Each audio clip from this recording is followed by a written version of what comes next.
What a great day. I'm afraid to ask Mr. Bradshaw, you should stay for some Over the extra 3 time. Thank you very much, Jillian. Well, you know what? We now turn to Big Boy. And even though there's some copy up here that's really written very badly about Howie, I can't say a lot of that, other than the fact that last week, Howie was wrong when he jumped on Jimmy Kimmel because Jimmy Kimmel picked the Jets to upset the Saints. Well, Howie was indeed wrong, and as Jimmy would say, not only did he hit on his upset special, yet again, he went a perfect 5-0. Howie, any last words? No. Time's up. No. Sorry, here it is.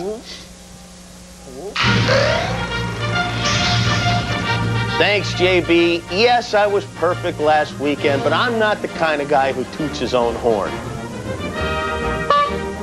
Not mine. Instead, I want to focus today on something that, as a man, I find disturbing.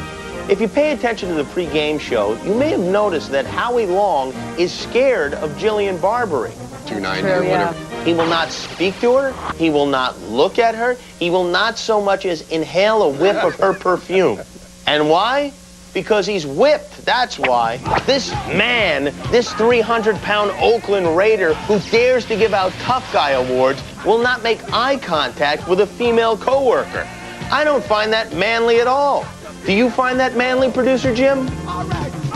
Do you find that manly, sound guy? Do you find that manly, Siegfried and Roy?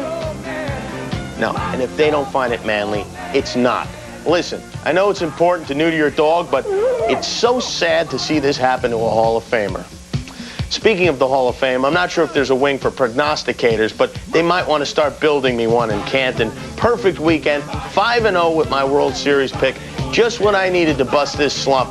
And this week, I'm taking Pittsburgh to bounce back on the Browns. I'll take the Broncos over the Chargers, Giants to hammer Arizona, and my upset special, the Detroit Lions over Tampa Bay. Yes, let me recap. Steelers, Broncos, Giants, Lions. And one more note on the sad story of Howie Long. I'm sure he's got steam coming out of his ears right now. And Howie, I'm sure you'll crush me and all that, but know this. The only reason I bring this up is A, to humiliate you, yes, but B, because I care about you. I can't just stand by and watch this happen. That's why, if you're any kind of man, if you have an ounce of pride left in that big flat head, you will stand up right now, walk over to the weather map, and give Jillian a big hug. Do it, Howie. Do it for henpecked husbands everywhere. But most importantly, do it for yourself. You're pathetic. I'm Jimmy Kimmel, and those are my picks.